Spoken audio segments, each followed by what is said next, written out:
Lepo pozdravljeni, tudi jaz še enkrat prav lepo pozdravljam profesorja doktorja Dimitrija Rupla in seveda en lep pozdrav tudi v imenu Slovenske matice, druge najstarejše slovenske založbe, ki je bila ustanovljena s prav istim namenom, s katerim smo seveda toliko in toliko desetletij, celo stoletje kasneje, več kot stoletje kasneje, tako množično na plebiscitu rekli Sloveniji, da, samostojna Slovenija.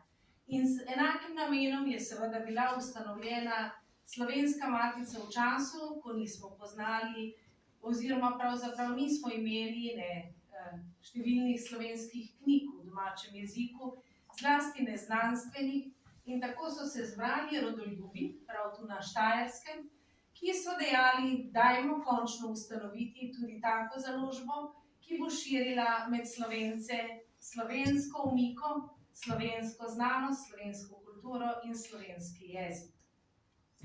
In tako je bila matica ustanovljena pred, drugo leto praznujemo, 160 leti.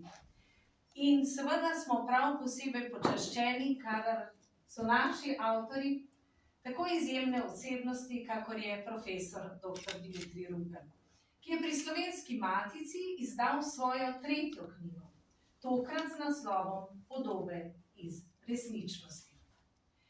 Knjiga je nekako razdeljena v dva dela, v prvem delu z zelo bogatim, tudi faktografskim, dokumentarnim gradivom. Avtor Dimitrij Rupel opisuje sam proces osamosvajanja Slovenije, seveda pa tudi delno po osamosvojitveno obdobje. Predvsem je tu zelo dragoceno tudi gradivo, z nekatero novo iz odprtih arhivov, prav tako pa tudi seveda njegovi posebni pogledi na tisti čas. V drugem delu pa je objavljena korespondenca med profesorjem dr. Dimitrijem Ruplom in Borutom Trekmanom. V času, ko sta bila oba nekako kazensko deložirana v Valenčakovo vilo, torej vilo Ministrstva za zunanje zadeve. Tudi zato ima knjiga podnaslov Od Šumija do Valenčaka. In zakaj je na začetku stoji Šumij, bo morda povedal več profesor dr. Dimitrij Rupel, ki ga zdaj vabim, da seveda nekako pospremi z uvodnimi besedami, zakaj ta knjiga, zakaj naslovljena Podobe iz resničnosti, seveda z asociacijo na Cankarjeve Podobe iz sanj, in kakšna je ta resničnost danes. Izvolite, beseda je vaša. Hvala lepa župniku Valentanu za uvodne besede, gospe Ignaciji Fridljarčevi za njena vprašanja.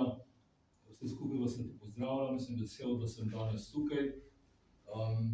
Sem prvič v tem kraju in teh prostorih sploh. Moram reči, da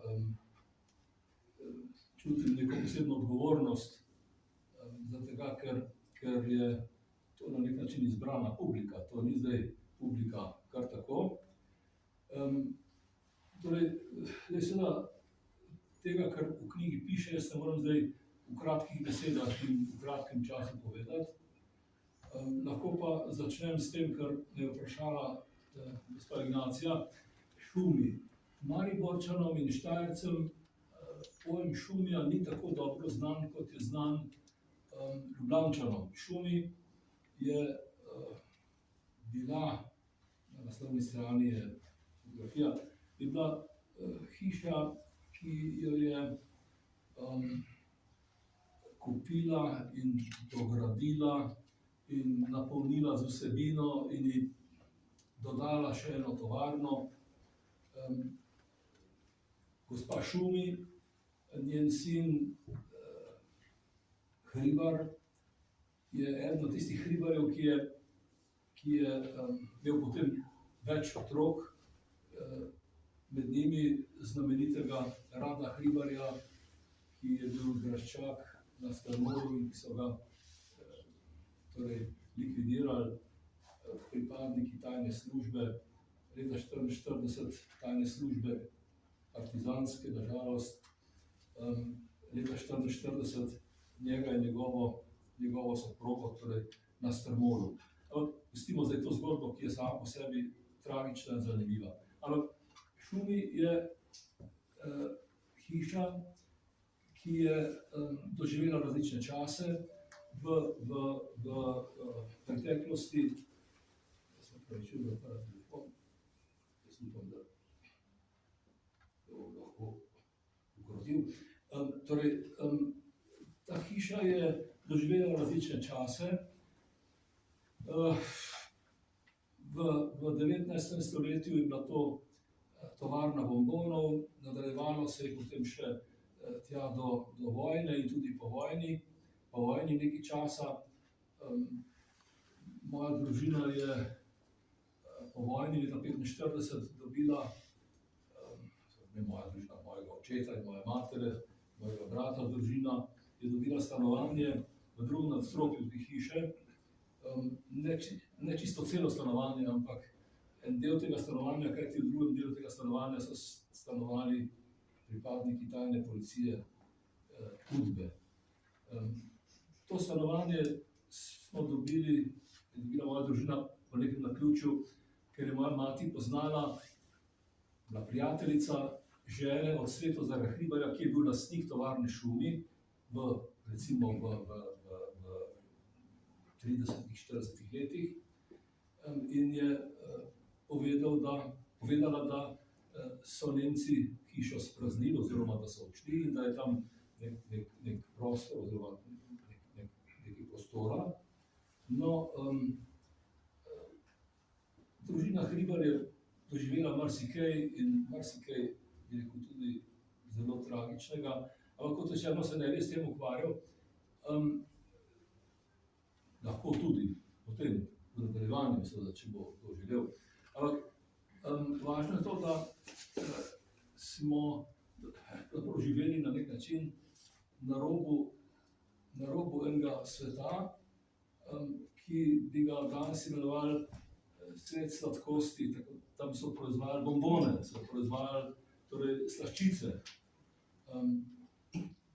Lastnika Svetozara Hribarja so leta 1945 zaprli, poslali v zapor.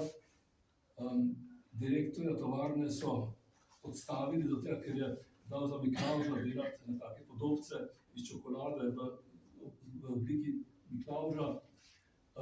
No, in tisto, kar je mene takrat najbolj na nek način impresioniralo, je bilo to, da sem se igral z otroki iz drugih družin, nekaj družin je bilo tam v tisti naši hiši in sosednji hiši. Ti moji prijatelji niso imeli očeta. In jaz sem se stalno spraševal, kje je ta oče. In šele po nekaj poskusih so mi doma pojasnili, da je v zaporu. Skratka,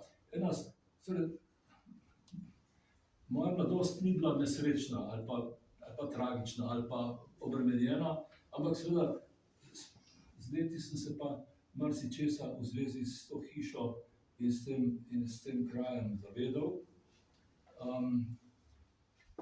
Tiste dva udbovca so potem na nek način odpoklicali iz tega stanovanja in dobil sem eno od tistih sob, kjer so prej stanovali, in na stropu so bile neke črke in neke številke. In čez čas sem še ugotovil, da so bile to začetnice nekega, upravnika posestva Strmol, ki je bil pomočnik od Rada Hribarja. Rada Hribar je bil tisti, ki so ga ubili, njegovo ženo seveda Ksenijo, tudi zelo na brutalen način.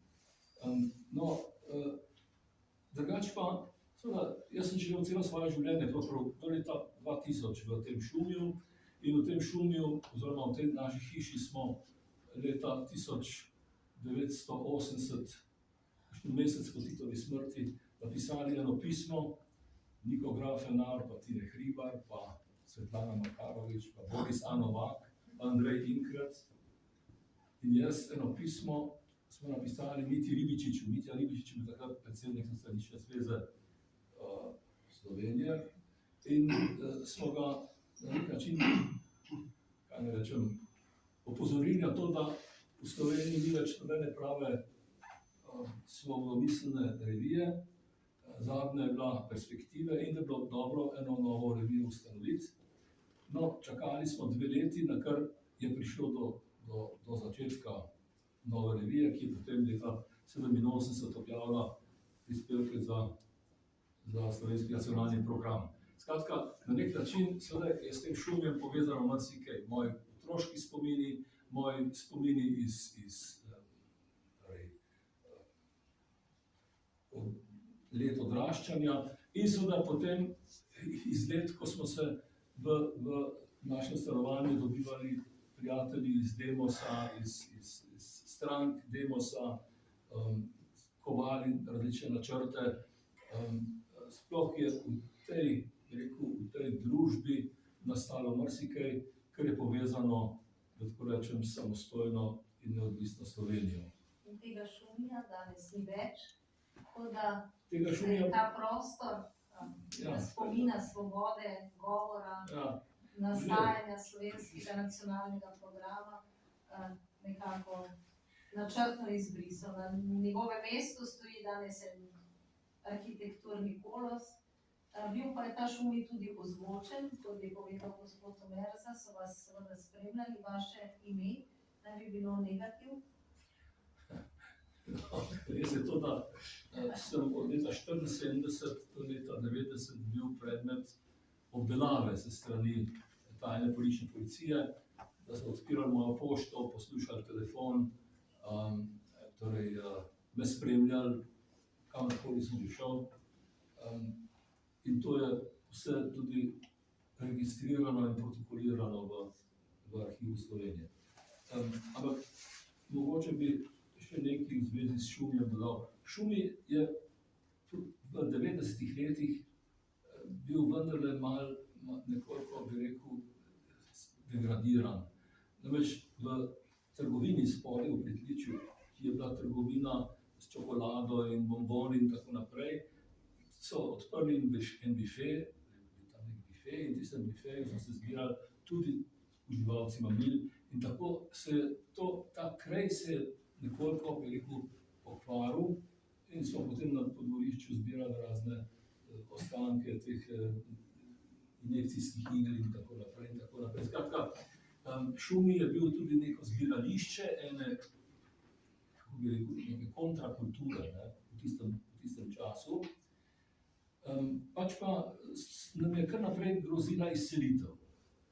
Najprej so hoteli tam, to se pravi še v jugoslovanskih časih, zgraditi nov CK. In so rekli, pripravite se, nas bomo preselili, kamorkoli že, in bomo tukaj to podrli in zgradili novo stavbo centralnega komiteja. Pol se je ta ideja nekako, kaj ne rečem, se ni obnesla in smo dobili, kako rečem, ponudbo za izselitev, češ da bojo tam naredili multikino. Da bojo tam naredili neko vele kino dvorano. Potem se je pa vloga filmov in kina tudi nekoliko začela spreminjati. In navsezadnje jaz sem sklenil s tistim nekim kinopodjetjem, kaj je že bilo, pogodbo, da mi bodo namesto tistega stanovanja v Šumiju dali neko ustrezno stanovanje. In smo potem se preselili na Prule, kar je čisto v redu. In so šele, nekaj let je trajalo, predno so tisti del očistili in tako naprej in začeli graditi. Je pa zanimivo morda to, da to je del Ljubljane, to je čisti center Ljubljane, nasproti ljubljanske Drame. In najprej so še v 60-ih letih podrli vse hiše, od Kozlerjeve hiše, znamenita arhitektura ljubljanska bila, do naše hiše. Naša hiša je bila zadnja hiša, ki je še niso podrli. Pred nami so podrli tako 10 hiš, ko sem jaz gledal iz kuhinjskega okna direktno tja do Mladinske knjige ali pa do pošte, oziroma do Kazine, tisto je še prej. No, zakaj so to podirali? Zato, ker je Kardelj rekel, Edvard Kardelj je rekel, da moramo v Ljubljani narediti prostor za parade. In da parade potrebujejo dovolj prostora, da bodo peljali tanki, pa ne vem kaj vse. Tam in da tam tista ožina, da ni primerna, to je bila ožina staro mesto, pač širina med ljubljansko Dramo in Šumijem je bila še kar primerna. Potem se je pa ulica zožala, Gradišče se imenuje ta ulica, se je zožala in je potem, ko je še vozil tramvaj, sta se dva tira združila v en tir in jaz sem vsako noč se zbujal ob škripanju tramvaja, ki je moral zaustavljati se, ko se je srečeval s tramvajem iz nasprotne smeri. Skratka, to so moji spomini. Spomini na to pa je bil to prvič en kraj, ki je bil predmet zanimanja oblasti, ki je bil predmet zanimanja arhitektov in, kaj ne rečem, načrtovalcev, urbanistov in tako naprej. In načrtovalcev parad. Drugače pa drugi del, zakaj od Šumija do Valenčaka. Jaz sem praktično vse življenje do leta 2000 preživel v Šumiju, potem sem pa bil, torej, ko sem nehal kariero zunanjega ministra, sem bil v službi na zunanjem ministrstvu in tedanji predsednik Türk mi ni, meni in tudi Trekmanu ne, dal podpisa pod ukaz o imenovanju za ambasadorja. Takrat sem bil jaz s strani vlade imenovan za ambasadorja na Dunaju, on pa v Berlinu. No, ker nisem dobila tega podpisa od predsednika, so naju premestili v Valenčaka. Valenčak, to je pa ena vila nasproti zunanjega ministrstva. In ta vila je bila last nekega ljubljanskega trgovca, nekega imenitnika, očitno, lepa vila. Po vojni se je pa tja preselil Ferdo Kozak, ki je bil predsednik Ljudske skupščine Slovenije.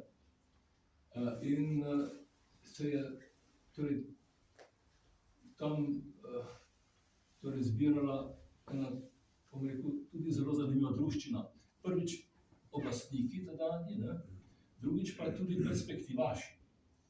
Perspektivaši, kaj to so perspektivaši? Perspektivaši so bili člani redakcije revije Perspektive, ki je bila ustanovljena leta 1960 in bila ukinjena leta 1964.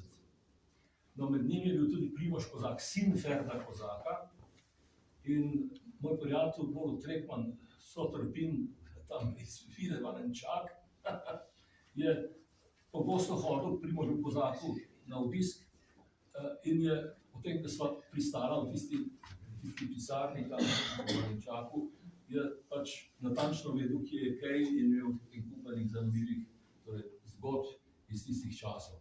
Prav, jaz opisujem čas začetka, v bistvu opisujem čas 30 ali pa mogoče malo več let, 35 let, začetka Slovenije kot države pa do današnjih dni.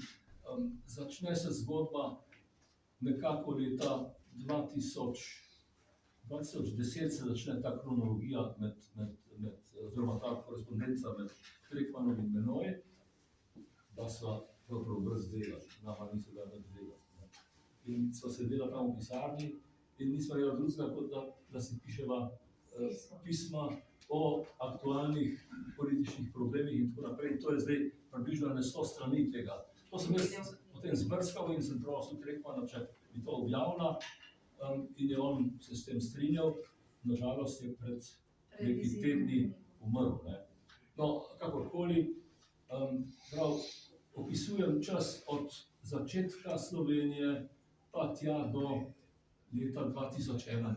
Vmes je to obdobje 2011, 10, 11, potem me je Janševa vlada poslala za generalnega konzula v Trst. Ker Tirk ni bil zato, da bi šel za ambasadorja. Jaz sem bil že enkrat prej ambasador v Ameriki, ampak to ni bila dovolj velika kvalifikacija, da bi postal ambasador na Dunaju. Ampak Janševa vlada me ga pustila iti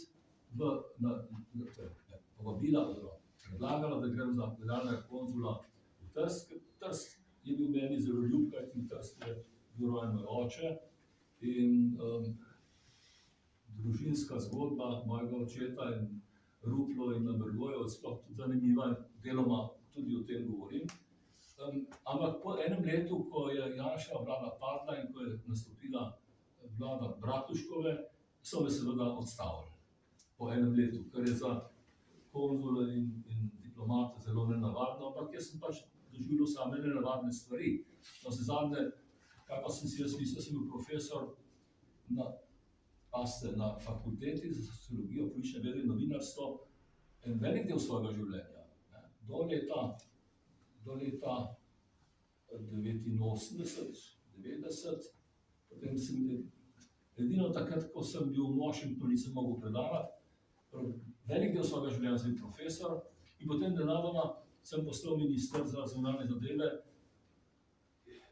ko smo mi ustanavljali Slovensko demokratično zvezo in Demos in tako naprej.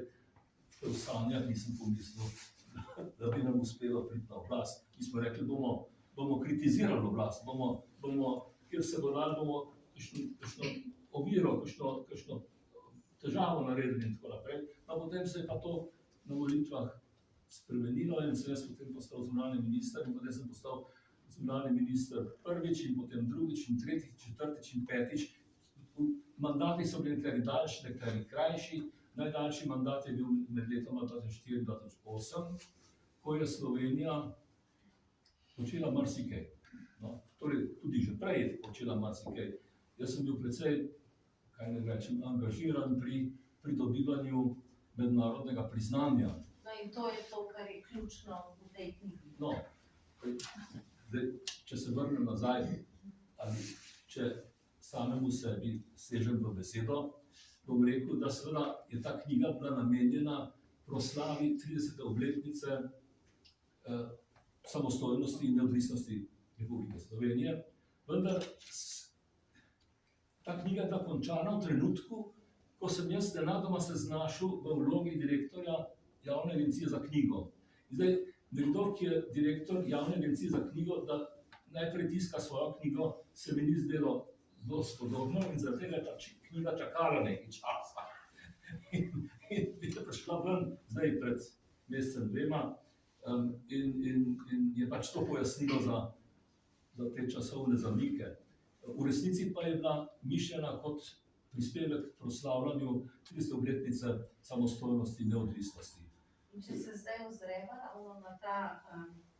na ta del, prvi del knjige, v kateri seveda predvsem izrazito popisujete ta čas, vaše izkušnje, prve izkušnje na diplomatskem parketu, ki jih je bilo potem neizmerno število.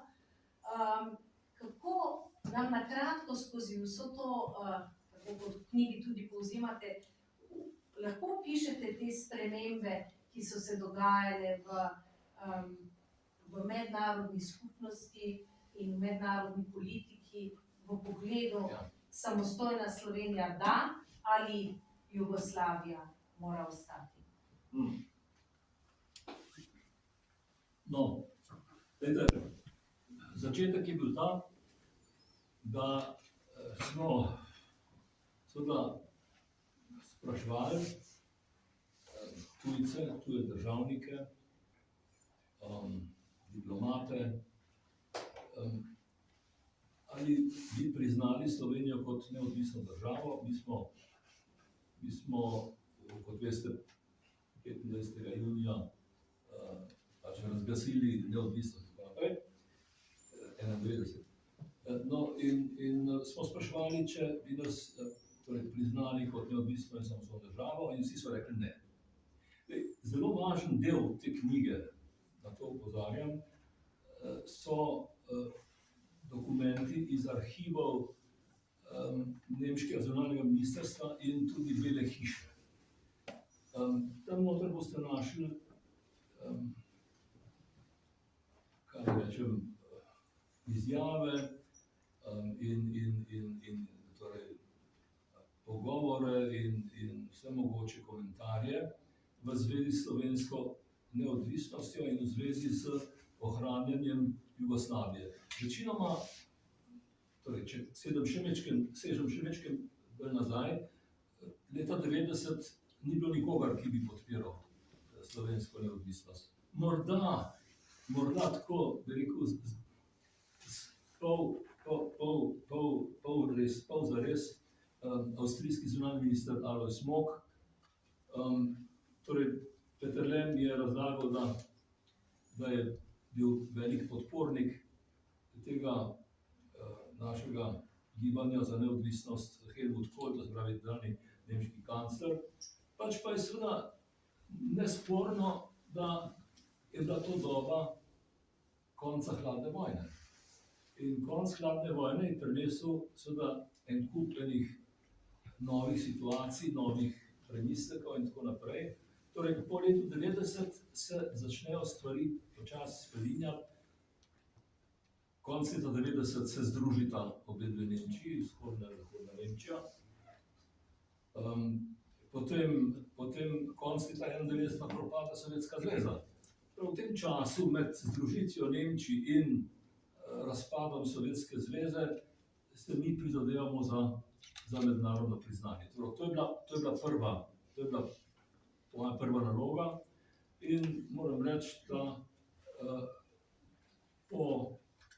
če boste brali te zapisnike oziroma dokumente iz nemškega zunanjega ministrstva in Bele hiše, boste videli, kako počasi peša prepričanje, da je treba na vsak način ohraniti Jugoslavijo.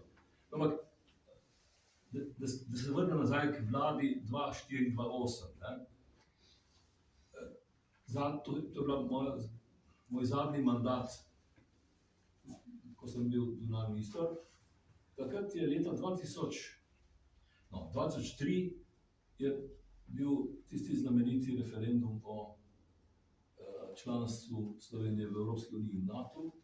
In to je bil velik cirkus. Nas so zmerjali vse povsod, predvsem, bom rekel, tisti naši, da rečem, nasprotniki ali pa tekmeci, ki so bili proti temu, da Slovenija postane članica NATO. No, Drnovšek je takrat, da rečem, 2003, Drnovšek si takrat zmislil formulo, kako priti do dobrega rezultata na ta način, da je združil obe vprašanji, torej NATO in Evropsko unijo, in potem je bil tisti referendum zelo uspešen. Ampak 2004 sem postal torej zunanji minister še enkrat v vladi Janeza Janše in 2005 sem postal predsedujoči Organizacije za varnost in sodelovanje v Evropi za celo leto 2005 in takrat sem pravzaprav še največ spoznal, prepoznal, razumel, kaj se je dogajalo v Sovjetski zvezi. Jaz sem takrat prepotoval celo nekdanjo Sovjetsko zvezo, vse države, ki so nastale na področju nekdanje Sovjetske zveze. Bil sem v Ukrajini tik zatem, ko se je zgodil Majdan, ko je Janukovič moral iti in ko je Juščenko postal predsednik republike. Povem to zato, ker se mi zdi zelo pomembno, tudi zaradi sedanje vojne in tako naprej. No, jaz sem želel se srečati z Juščenkom in smo se napovedali, da pridemo v Kijev. Medtem, ko smo bili na avionu, zvemo, da Juščenka v Kijevu ni, ampak da je v svoji dači nekje v Karpatih. Potem smo pristali v Lvov, se reče Lvov, in se penali, bila je zima, nov let, snežna brozga, snežilje, grozno vreme, blato, vse posod. Smo se penali tam po nekih poteh, po nekih stezah tam tam na Okreber, so prišli do tiste dače, kjer je bilo veliko vojakov na smučkah. Torej, bil je Juščenko zelo zastražen, ampak seveda tista ni bila kakšna dača, kot si predstavljamo iz ruskih romanov ali kaj takega, ampak je bila ena taka precej zanikana hiša, dovolj prostorna, ampak zanikana. Smo šli tam po nekem čudnem stopnišču gor in tam čaka Juščenko. Juščenko je bil pa tisti ukrajinski politik, ki so ga zastrupili. Ne vem, če se boste spomnili, nekateri gotovo se boste spomnili, on je bil popolnoma zelen obraz, razoran od tistega strupa in je bil takrat, ko sem ga jaz srečal, tudi še vedno zelo slabo zgledal, moram reči. Ampak je bil že predsednik. Torej pridem noter v tisto sobo, kjer je bil Juščenko, to bila neka taka, kaj rečem, izba, kot v neki kmečki hiši, en zelo enostaven prostor. In tam, mislim, da je žena bila, žena je prinesla nekaj za piti, se pač usedemo in se začnemo pogovarjati, jaz sem imel s sabo 2-3 ljudi in se pogovarjamo torej o tem, kaj se je zgodilo v Ukrajini in tako naprej. Nakar prav Juščenko prav, a bi vas motilo, če bi jaz povabil še enega gosta tejle večerji? Jaz sem rekel, nikakor. No, in takrat pride po stopnicah dol tale Miša Sakašvili. Sakašvili je bil pa predsednik Gruzije. In skratka, jaz nenadoma tam sem za mizo s predsednikom Ukrajine in s predsednikom Gruzije in se tako prijateljsko pogovarjamo, na kar se je zdelo, torej Sakašviliju primerno, da reče nekaj zelo močnega. In rekel, veste, zdaj smo v revolucionarnem času. V Gruziji so imeli tako vrtnično revolucijo. So bile tako barvne revolucije ali pa, kako se reče, cvetne revolucije. V Gruziji so imeli vrtnično revolucijo, v Ukrajini so imeli pomarančno revolucijo, oranžno revolucijo. In v obeh primerih je šlo za spremembo režima. So vrgli komuniste in so prišle kot neke demokratične stranke na oblast, ljudje. In prav Sakašvili, veste, zdaj pa tako naslednja je na vrsti Belorusija. In tam bo zdaj tudi revolucija in bomo ravno tako vrgli komuniste in potem pride na vrsto Kremelj. In bomo šli pa bomo vrgli Putina.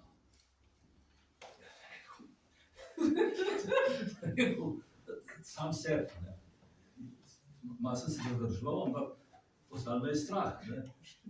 Vedoč za to, da gotovo kdo kaj posluša in da lahko kdo kaj pove še zunaj tistih, ki so mi na božji tisti sobe.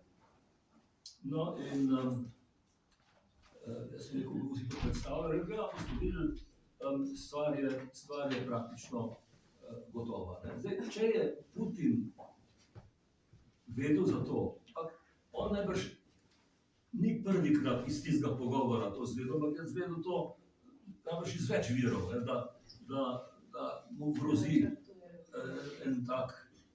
ena taka slaba usoda. In iz tega seveda se da marsikaj razumeti glede odnosov med Ukrajino in Rusijo. No, jaz sem v tistem času obiskal vse mogoče države, od Kazahstana do Uzbekistana, do Turkmenistana, vse tiste države. Bil sem pri predsedniku Turkmenistana, ki me je sprejel. Jaz sem imel takrat majčkeno daljšo brado, kot jo imam zdaj. Pridem jaz noter, roko prav, a ste vi iz Irana? Zakaj iz Irana? Ja, prav, ki imate brado. Sem rekel, ne, to takrat mnogi imajo brado. V tistem trenutku je on naredil nek znak in se odprejo na vrata in skozi ta vrata udre nekaj 30 televizijskih kamer, novinarjev in tako naprej. In sem bil, da seveda to en del ene predstave, ene igre. Ta šef Turkmenistana je bil Turkmenbaši, se je imenoval. On je bil zelo poseben voditelj, namreč imel je popolno kontrolo nad svojimi sodelavci oziroma podvrženimi člani vlade in uradništva in tako naprej. Nasproti te vladne palače je en hrib in skozi okno te vladne palače je on vsak dan popoldne opazoval svoje uradnike in svoje sodelavce, kako so tekli po eni poti tam okrog tistega hriba, kajti to je bilo predpisano, da se ohranijo v formi, dobri fizični formi, so morali vsi teči tam okrog tistega hriba in on je to nadziral z enim daljnogledom iz svoje pisarne. Potem je bil, zelo zanimiv je bil Nazarbajev, ki je, to je pa bilo v mestu, ki se mu reče Astana, ki je nova prestolnica Kazahstana.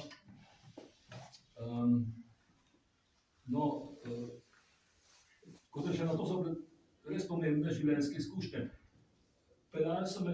Ampak kakšna je zdaj povezava recimo s temi izkušnjami in tem, da se ne da ustaviti z neko diplomacijo, kot pozivajo danes v Sloveniji, da bi morali z diplomacijo vendarle znati ustaviti to vojno med Ukrajino in Rusijo? Oziroma med ruske agresije na Ukrajino.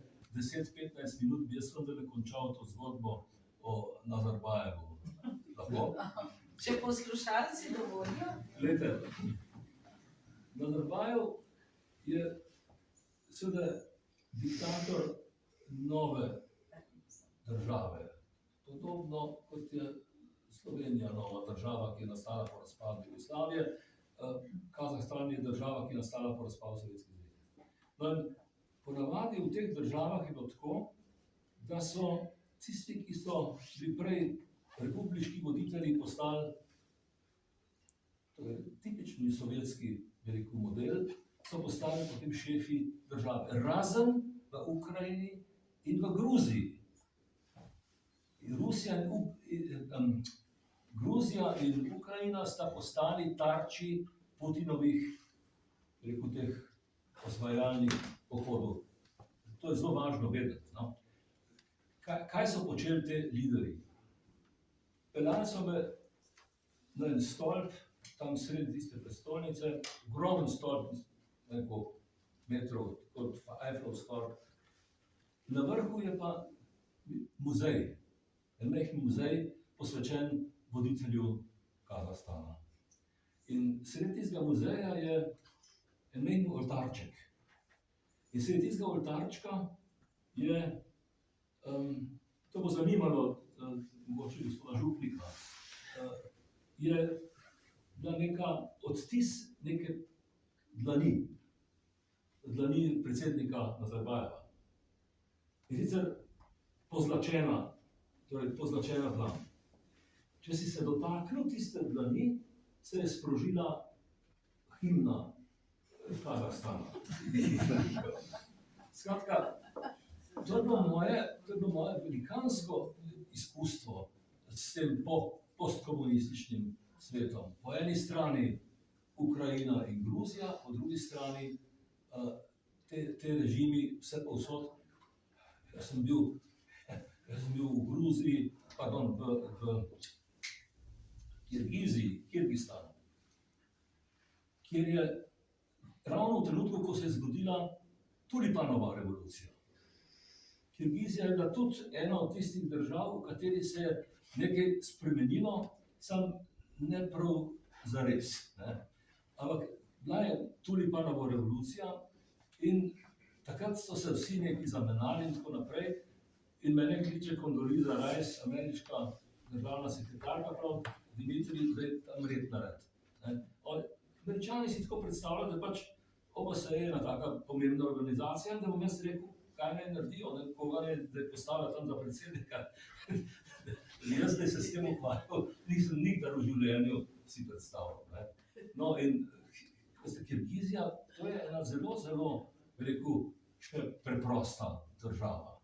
Ne vem, morda je kdo od navzočih bil kdaj v Kirgiziji, medtem so se seveda stvari spremenile, ampak v glavnem tam so še vedno precej jezdili na konjih, pa torej, urbanega življenja pravzaprav nisem kaj dosti videl, pač pa so, jaz sem potem poslal v Kirgizijo kot svojega poslanca Lojzeta Peterleta.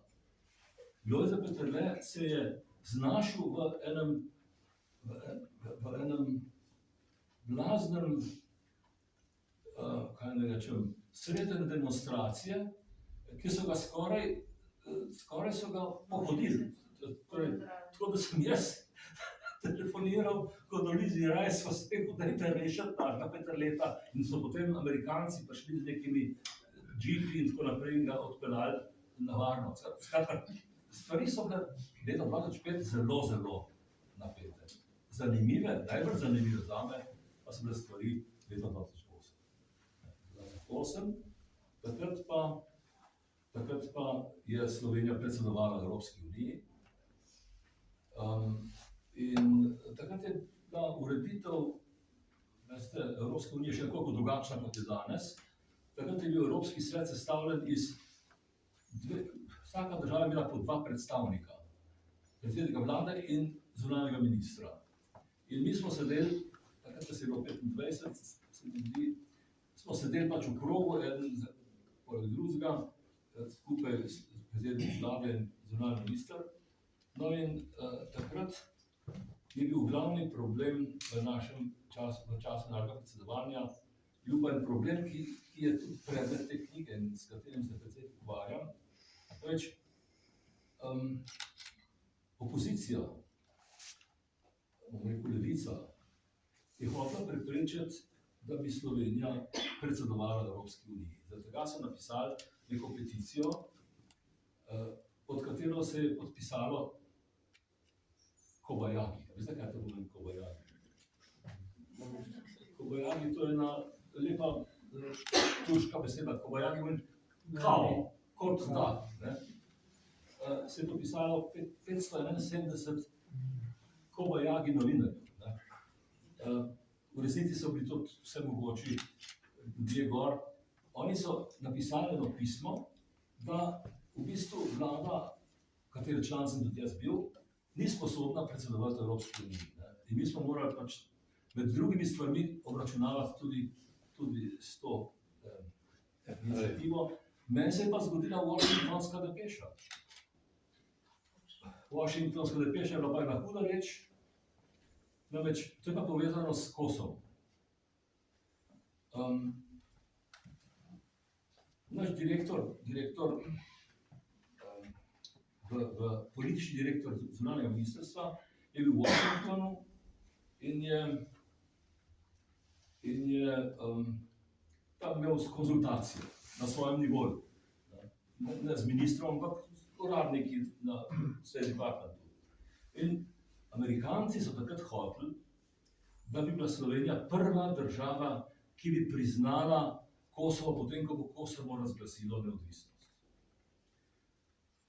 Jaz sem videl tisto poročilo tistega direktorja, neumnost, ker Slovenija ima tako kompliciran sistem priznavanja, torej mednarodnega priznavanja, da ne moramo biti prvi, ker bo sigurno nas prihitelo 10 držav. Slovenija več mora parlament skleniti, da se neka država prizna, medtem ko v drugih državah lahko vlada to odloči. Jaz sem rekel, to je pač en tak prijazen namig, ampak nisem zelo resno vzel. Kaj se je zgodilo? Eden od mojih sodelavcev je tisto depešo objavil, oziroma s pomočjo redakcije Dnevnika, so to objavili v Dnevniku in v beogradski politiki in na beogradski televiziji. Isti dan. In sicer so oni interpretirali to, da je Slovenija hlapec od Združenih držav Amerike, da če Amerika hoče, da mi takoj reagiramo, oni so rekli, mi moramo priznati Kosovo in mi bomo takoj priznali Kosovo in s tem se vidi, da je Slovenija odvržena Združenih držav Amerike. Pri čemer tako ni pač ni bilo. Ne? In jaz sem se moral zagovarjati in tako naprej, ampak posledica ni bila samo to. Posledica je bila ta, da so v Beogradu, potem, ko je bila ta stvar objavljena, razdejali slovensko ambasado.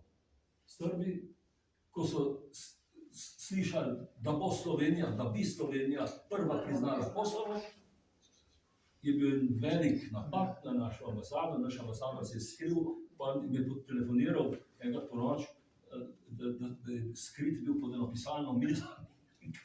Kratka, razdejali so našo ambasado.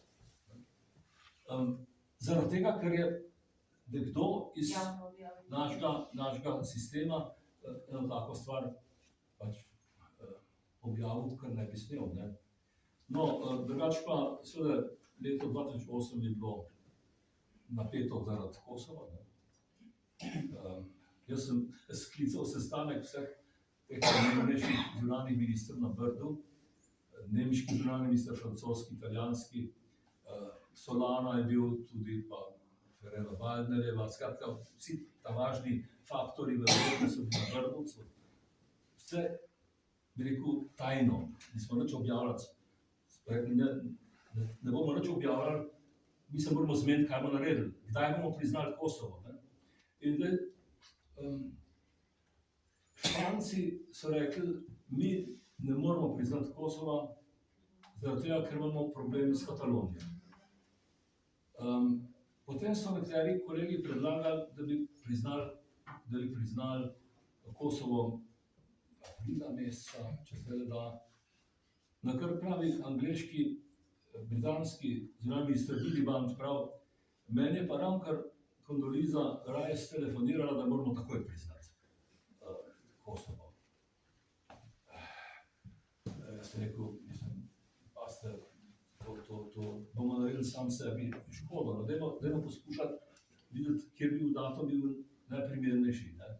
In smo se zmenili, da bomo sugerirali Tačiju, ki bo takrat predsednik Kosova, da počaka s priznanjem še 14 dni. Drugo jutro pridem v službo,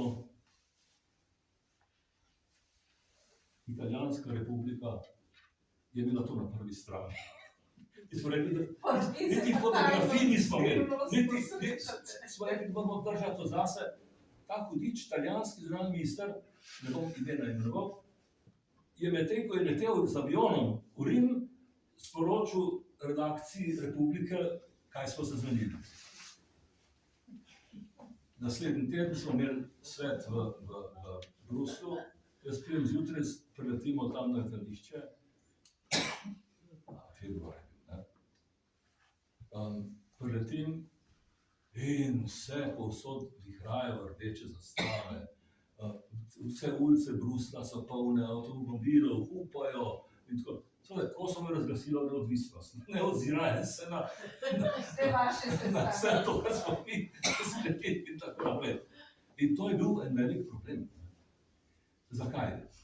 Zakaj je bil problem? Mi smo hoteli zadržati. Jaz se upravičujem, da sem malo dolg, ampak to je vendar zanimiva štorija. Ne?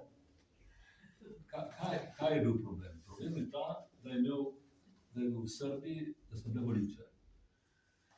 In da je bil kandidat za predsednika Srbije Tadić, ki je bil všeč vsem nam mnogo bolj kot njegov protikandidat. Smo rekli, mi moramo poskrbeti, da bo Tadić izvoljen. Zdaj pa, če Kosovo razglasi neodvisnost, je Tadić mrtev, ne? In potem smo seveda naredili eno veliko operacijo, smo povabili Tadića v Bruselj in smo mu priznali nekaj, česar ni. Tako asociacijsko-stabilizacijski sporazum, kratka, prvo stopnico pri združevanju ali pa vključevanju Srbije v Evropsko unijo. Da je lahko Tadić šel v tem napetem času v Beograd in rekel, pogledajte, jaz sem tukaj na svoji strani Evropsko unijo. Kratka, hočem reči, to so bili zelo napeti časi.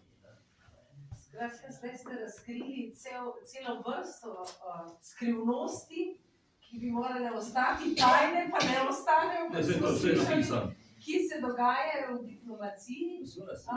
Katere so pa bile tiste mogoče, ki so bile najbolj pomembne v času osamosvajanja Slovenije, take ključne točke ali pa... Ja, mi smo imeli zaveznike, ne? Kaj je bil to ta čas, leto 91? Kot rečeno, združitev Nemčiji, konc hladne vojne, praktično razpad Sovjetske zveze.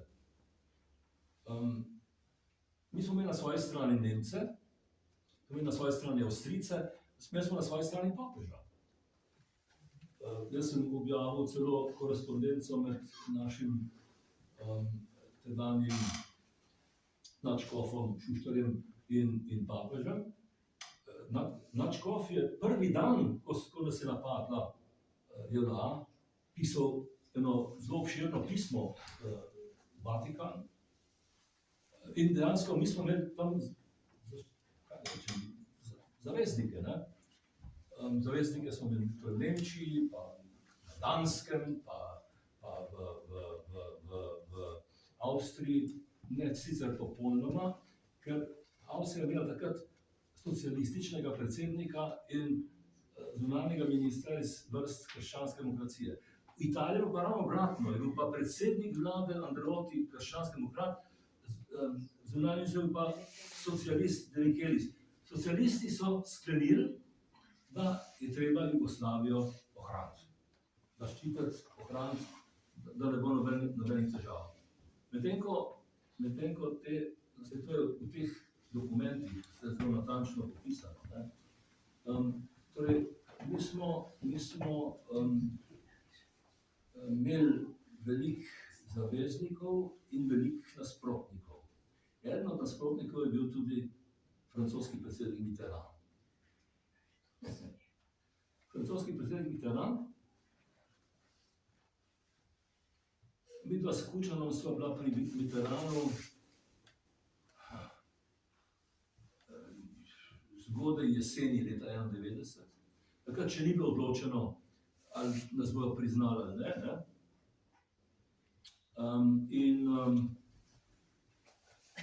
Spomnim se, da smo en velik cirkus, ker najprej so nas pustili čakati in smo sedeli v avtomobilu in čakali. Potem pa je prišel signal, so morali pa tako hitro voziti, da so šli od pločnikih, so vozili tisti šoferji, po vseh mogočih, tam med kavarnami, da smo prišli pravočasno v Elizej in tam nas čaka Mitterrand in takrat je imel Kučan enega svojih najboljših govorov, moram reči res, brez šale. On je rekel, veste, gospod predsednik, mi mladi socialisti, ni rekel komunisti, mi mladi socialisti smo z velikim občudovanjem brali vaše tekste, poslušali to, kar ste vi imeli zapovedati, spremljali vašo politiko vsa leta, z velikim občudovanjem in spoštovanjem. Mitterrand.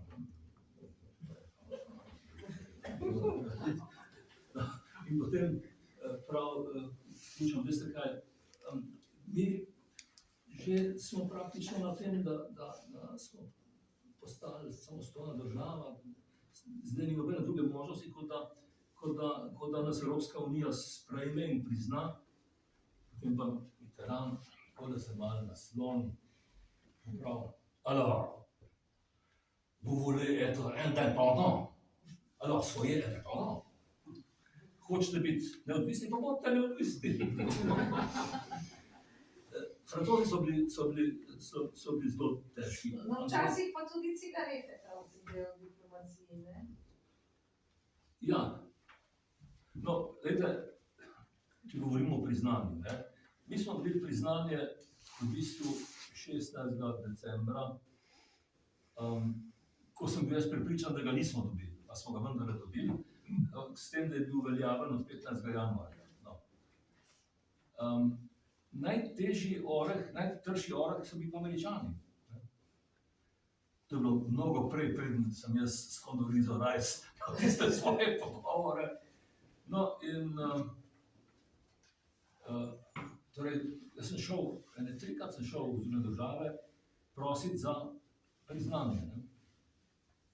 In bil je takrat zunanji minister James Baker je ravno nehal biti zunanji minister, zato ker je postal šef štaba za ponovno izvolitev Georgea Busha, kar se ni zgodilo sicer. Ne? Ampak bil je Eagleburger, njegov namestnik je postal zunanji minister in jaz sem hodil k njemu. Eagleburger je bil pa znamenit prijatelj od Miloševića. On pa skupaj delala kšefte, oziroma posle. Ne? No, in jaz sem šel k njemu enkrat, dvakrat in je bilo trdo in so rekli, pa to, ta država, ki ima 2 milijona, pa Jugoslavija mora ostati, dajte se sporazumeti, bomo poiskali rešitev, boste dobili drugačno ustavo, avtonomijo, samo ne neodvisnost. No, pa s časoma so se malo, da rekel, omehčali. In pa sem prijatelja postala s Eagleburgerjem. Ko sem tretjič bil pri njem, vedno so nas tam dali kakšno konferenčno sobo, in da je prid k meni, pa sem šel v njegov kabinet. On je bil strasten kadilec, ampak je imel težave s pljuči. In je tako vsake 2 stavka si je brizgal kisik, ne? In seveda njegovi sodelavci so rekli, ni govora, da bi kadil, nimaš nobene šanse, da boš kadil, ne? In on seveda je pa vedel, da jaz kadim, ne? In rekel, a imaš eno cigareto? In jaz sem rekel, Slovenija je vredna ene cigarete. In sem mu dal cigareto in sem bila še hujša prijatelja. Pa me je vprašal, rekel, ja, veš kaj, da smo priznali tam nekje konec marca pa začetku aprila 92, ne? Potem, ko smo bili že priznani od Rusije februarja. Sem rekel, veš kaj, dajte nas priznati 7. aprila. Takrat je moj rojsten dan. Rekel prav.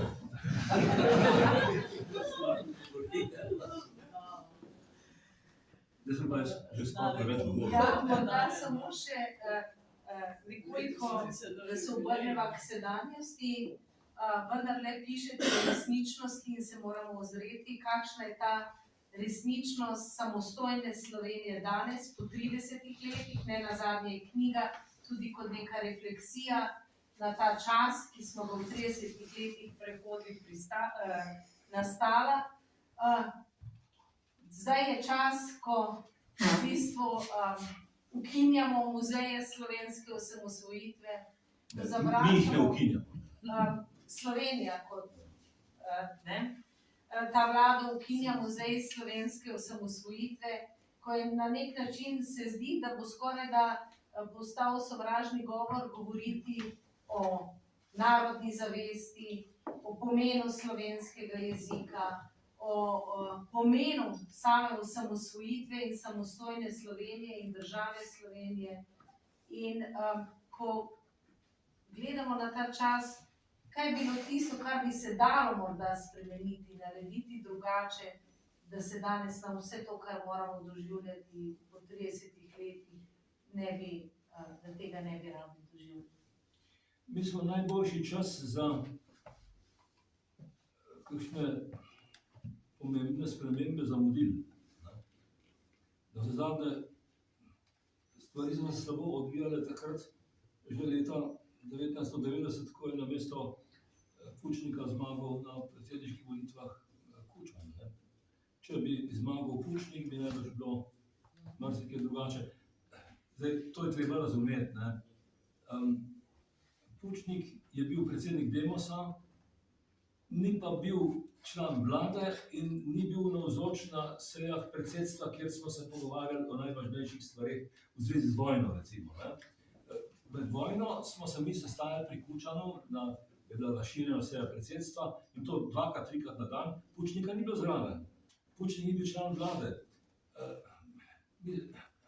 Mi smo imeli neke sestanke Demosa, ampak pogosto so nekateri člani manjkali, da ne rečem kateri. Ne?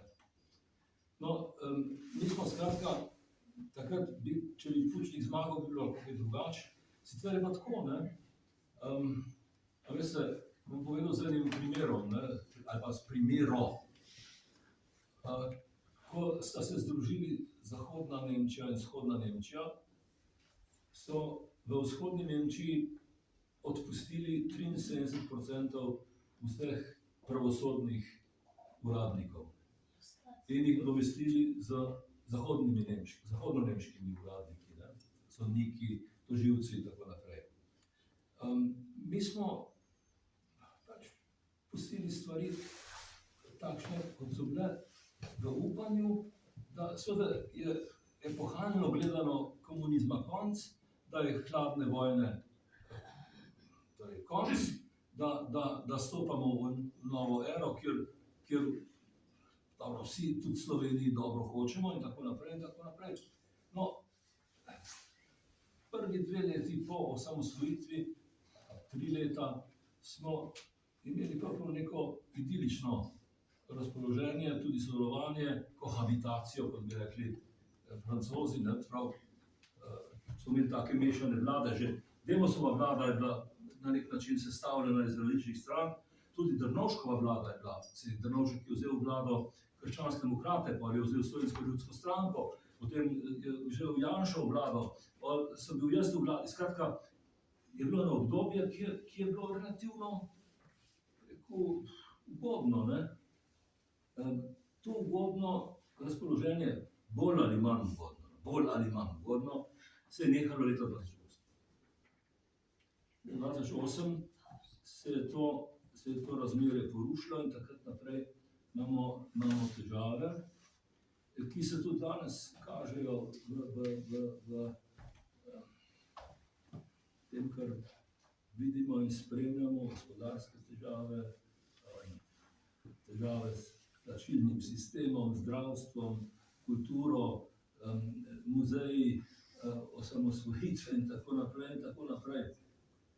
Jaz mislim, da seveda moramo biti načelni in se držati tistih, kaj ne rečem, načel, ki zase govorim, ne, ki smo jih zastopali na začetku. Jaz sem želel napisati knjigo o 30-letnici osamosvojitve, da bi na nek način obudil spomin in da bi opomnil bralce, imaginarne bralce, koliko je to bral, da se je treba zavedati, kaj smo vse prenesli, kaj smo vse storili, kaj smo vse dosegli. Ne?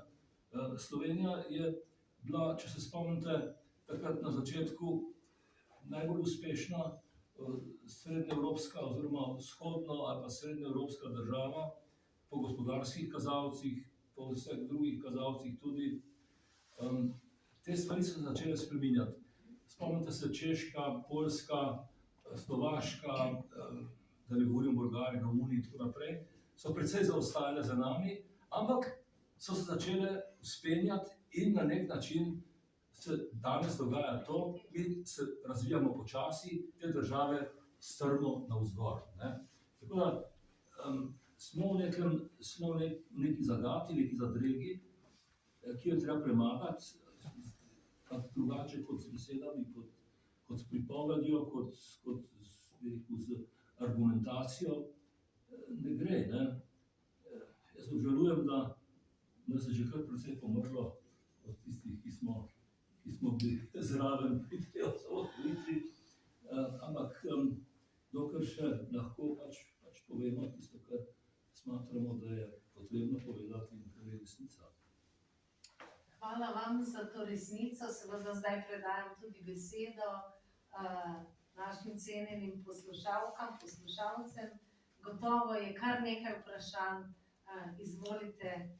Danes je tukaj z vami dr. Rupel, prepričana sem, da bo z velikim veseljem odgovoril na kakšno vprašanje.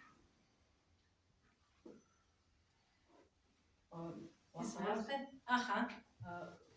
Kaj je vaša diagnoza, da ste leta 2008 tako, bi rekla, šlo v minus na desni strani?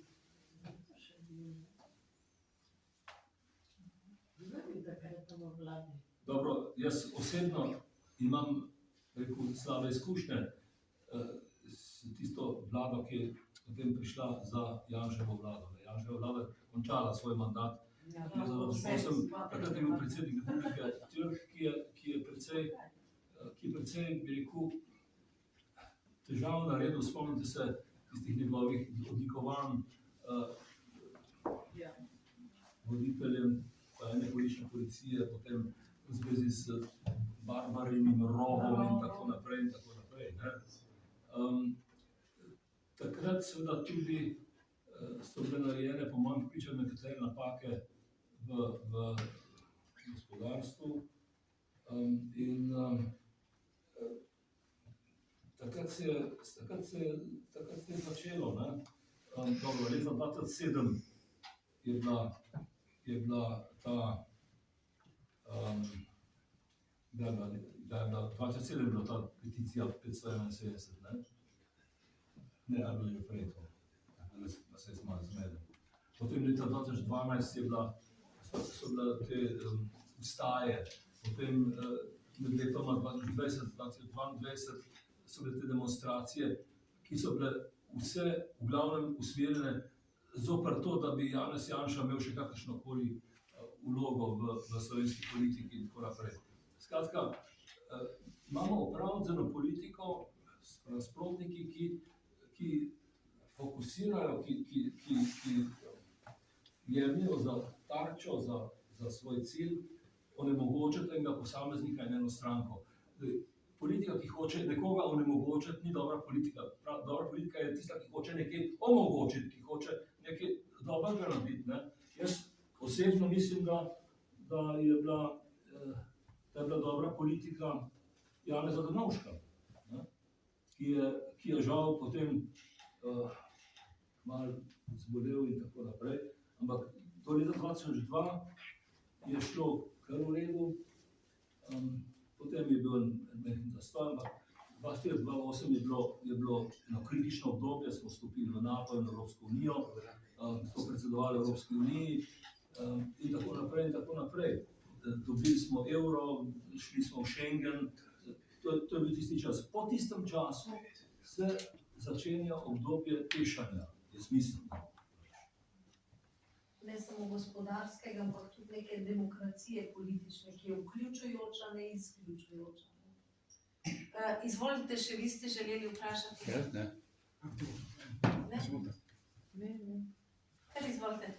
Jaz bi vprašal o njegovih občutkih, ko so govorili politiki, vas pa 100 let ne bomo priznali. Ne? Ja. Pa še eno, če lahko, ne, v bistvu, če mu je žal, da je Demos pol konec 91. razpada. Hvala lepa. Ja. Torej, to, da nas ne bodo nikoli priznali, to so rekli Amerikanci skozi usta Jamesa Bakerja 22. junija 1991. James Baker je rekel, ni govora, da bi vas priznali, nikoli vas ne bomo priznali, Jugoslavija mora ostati. Gianni De Michelis, italijanski zunanji minister, povzemajoč politiko socialistov, socialistične internacionale, je govoril, nikoli vas ne bomo priznali. mnogi politiki bolj leve provenience so takrat govorili o tem, da Slovenije ni mogoče priznati. Zdaj, jaz se ne spomnim, da bi kdo rekel, da nas 100 let ne bojo priznali. Tega se ne spomnim, ampak v glavnem so pa vsi rekli, vas ne bomo priznali, 20 let ne bomo priznali. Gianni Michelic je rekel, boste tako Čečeni, boste, ne vem, boste čakali na vašo neodvisnost dolgo časa in tako naprej. Kar se pa tiče vprašanja o Demosu, Kako ste občutili takrat, kako ste takrat vseeno našli voljo, da vztrajate na tej poti? To je bilo vprašanje. Če mu je žal, da je Demos razpadel. Ne, ko ste slišali, da ne bomo tako priznali. Vendar ste se borili naprej, ne, koliko je bilo. Ja, jaz mislim, da ta slovenska politika je bila nezaustavljiva.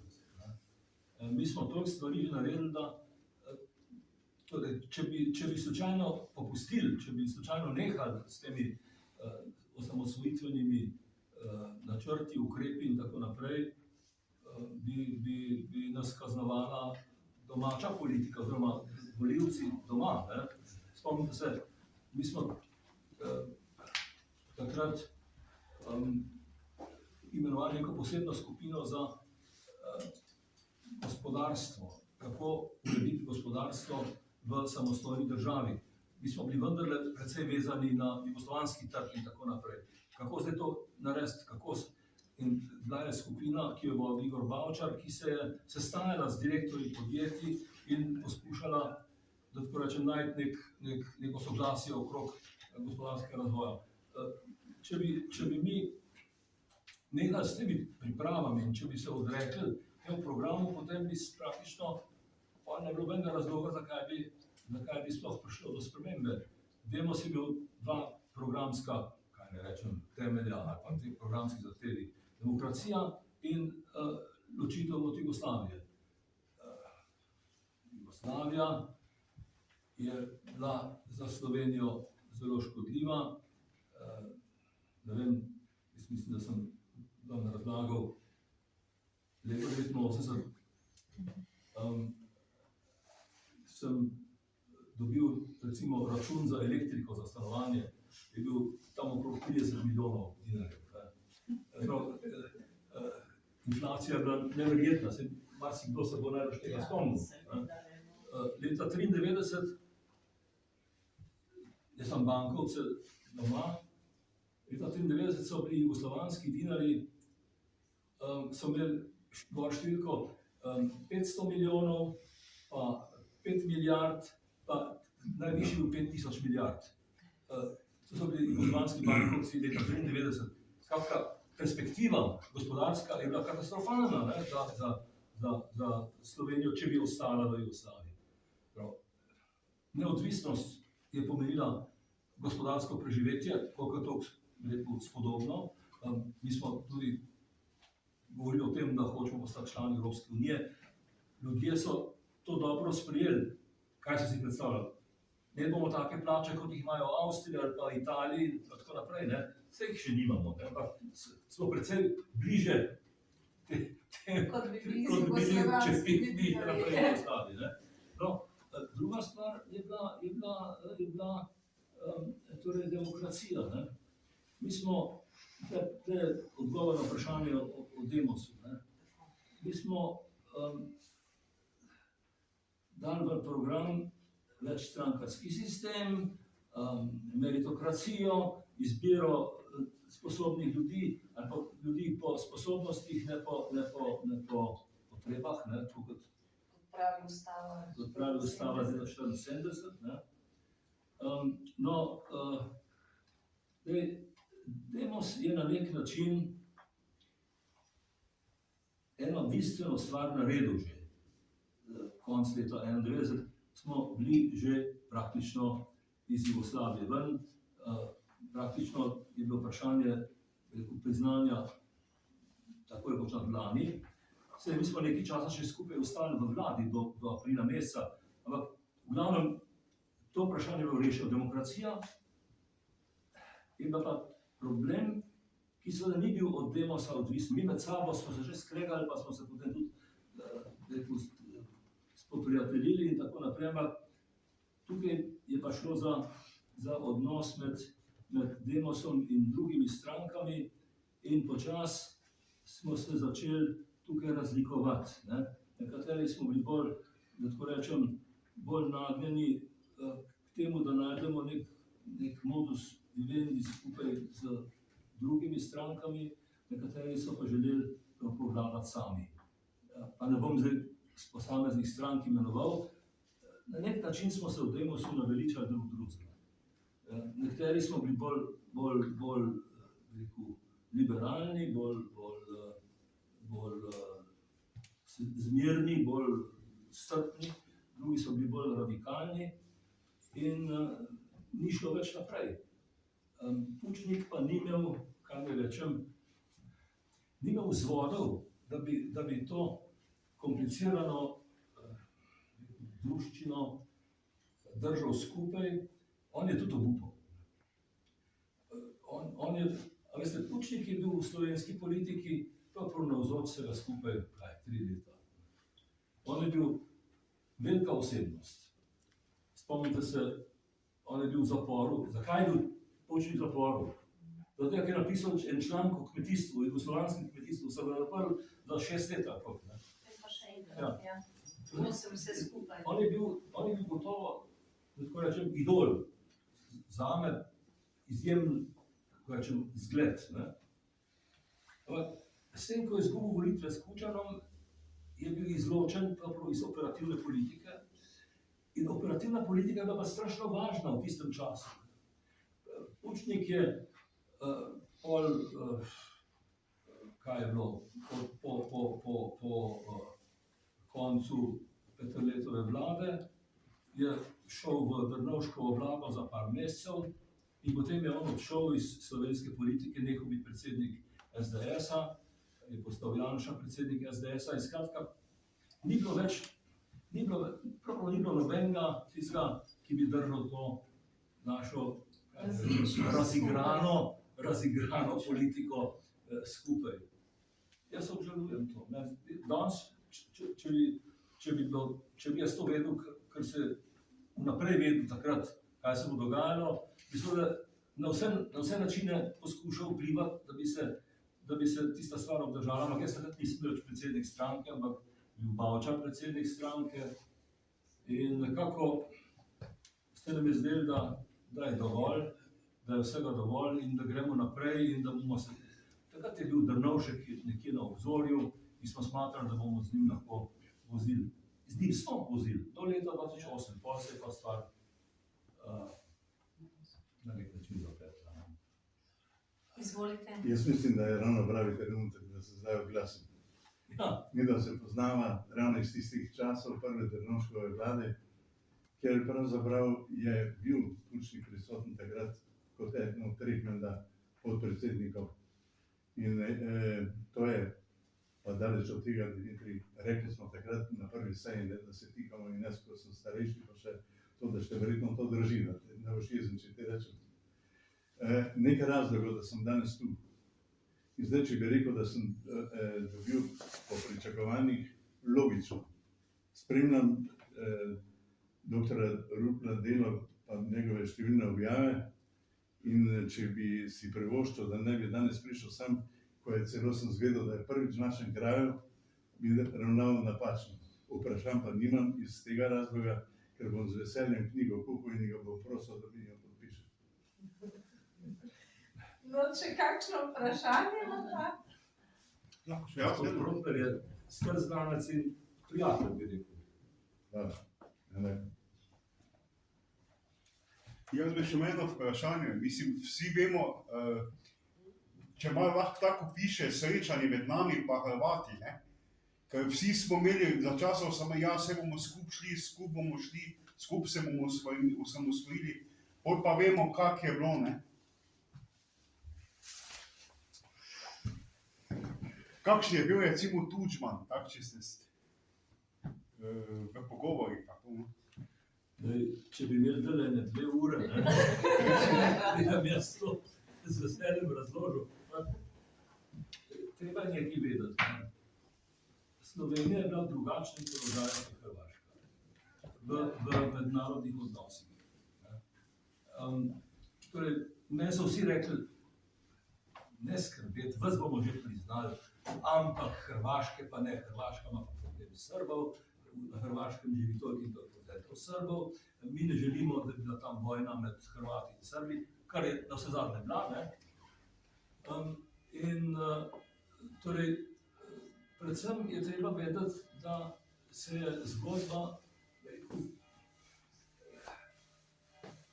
po svoje pokvarila takrat, ko je Jugoslavijska armada zapustila Slovenijo in je takrat, ko je Mesić v zvezdnem predsedstvu glasoval proti temu, da gre armada, da gre JLA iz Slovenije. Ne? Zakaj? Jaz razumem, ne? Da je Mesić tako mislil, ker je vedel, da bo tista armada potem prišla tja na Hrvaško in da bodo oni morali se spopasti in tako naprej. Ampak veste, to vprašanje je zelo komplicirano, zaradi tega sem rekel 2 uri bi bilo premalo. Jaz sem seveda v času svojega ministrovanja poskušal marsikaj.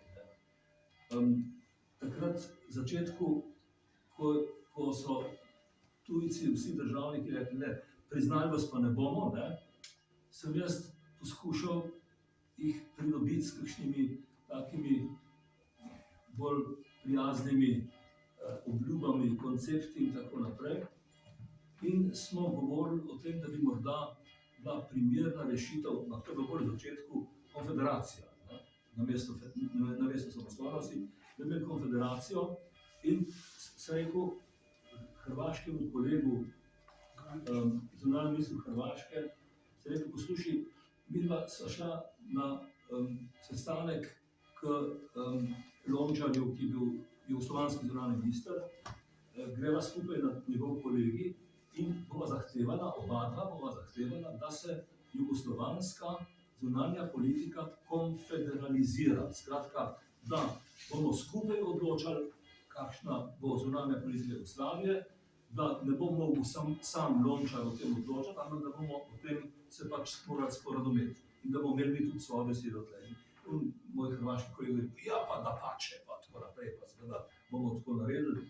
No in se dobimo tam v tisti sobi od zunanjega ministra Jugoslavije, sestanek se začne, Lončar nekaj govori, pa sem jaz dobil besedo, pa sem rekel, gospod minister, jaz mislim, da je zdaj minil čas, ko bi pravzaprav tukaj v Beogradu o vsem odločala, ampak se bo treba nekako zmeniti. In jaz mislim, da bi morala se zunanja politika konfederalizirati. Jaz sem bil s Hrvatom zmeden, da bo on meni sledil, da bo takoj za mano govoril. In se usedem in čakam, da bo on kaj povedal. Tih je bil komiš, ni rekel besede. Jaz sem ostal sam. Hrvati so seveda imeli 2 scenarija, 2 politike. Ena je bila, če Sloveniji uspe, grejo oni za nami. Če se Sloveniji slučajno zalomi, so oni imeli predsednika vlade Jugoslavije Markovića, so imeli zunanjega ministra Jugoslavije Lončarja, so imeli predsedstva Jugoslavije Mesića, skratka, imeli so praktično vse možnosti, da tudi oni v Jugoslaviji uveljavljajo svoje interese, ne? Ali posebej, ali pa v Jugoslaviji. Vse odvisno od tega, ali bo Slovenija ratala ali pa ne. Mi smo seveda že delali tako, da bi tudi za njih ne bilo nobene škode, ampak nažalost sta se ti 2 politiki morali na nek način razločiti. Potem je pa izbruhnil pravi cirkus, ne? Ko je šlo za mejo na morju. Spomnite se tistih incidentov in tako naprej. Midva z Kolindo Grabar-Kitarović sva podpisala en sporazum o izogibanju incidentom. Leta, to je Janševa vlada vladala. In zraven je bil tale Sanader, tak je zdaj v zaporu. No in podpiševa tisto, da se, skratka, bomo že enkrat rešili to, ampak zdaj smo prijatelji in tako naprej.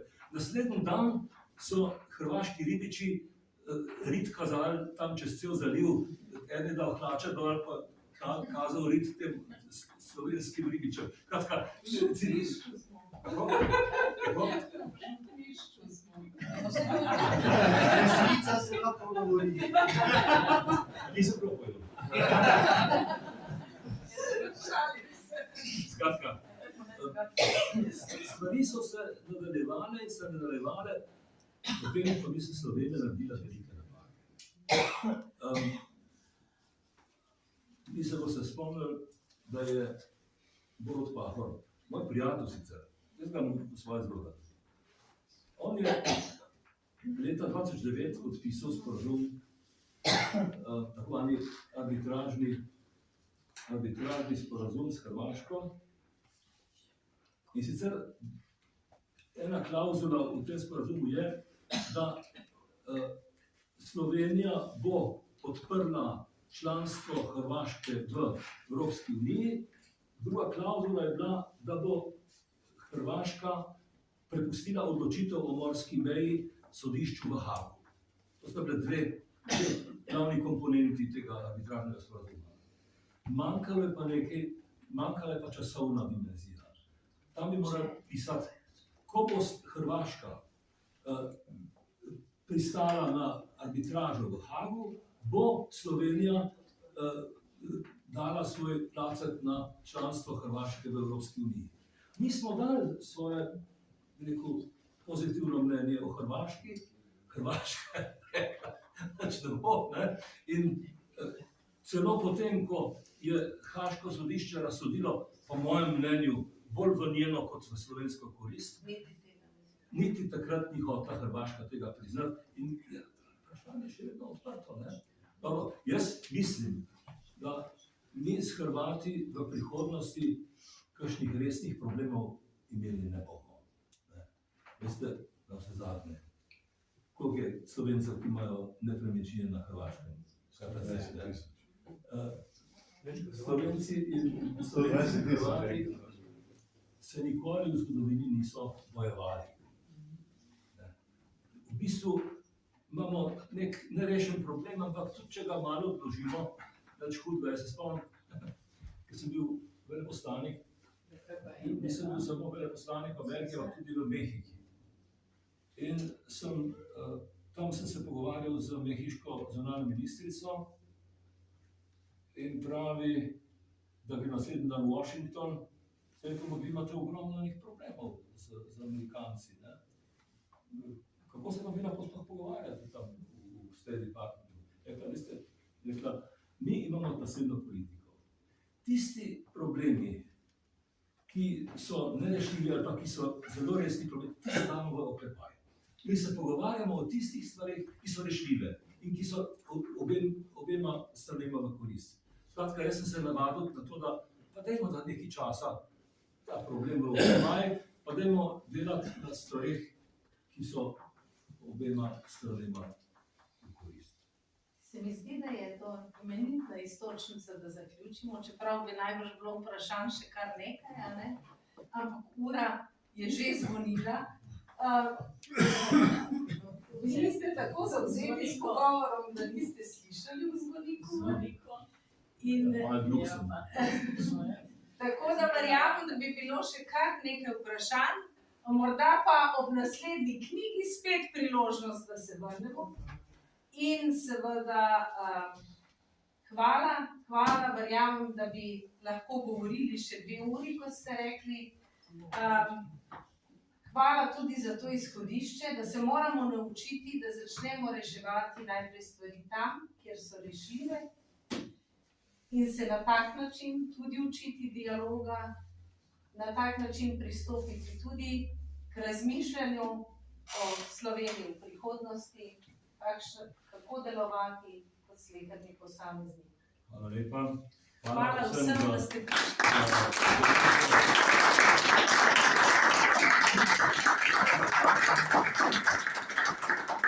Knjiga je na razpolago, kot je že gospod Protner rekel, je na razpolago.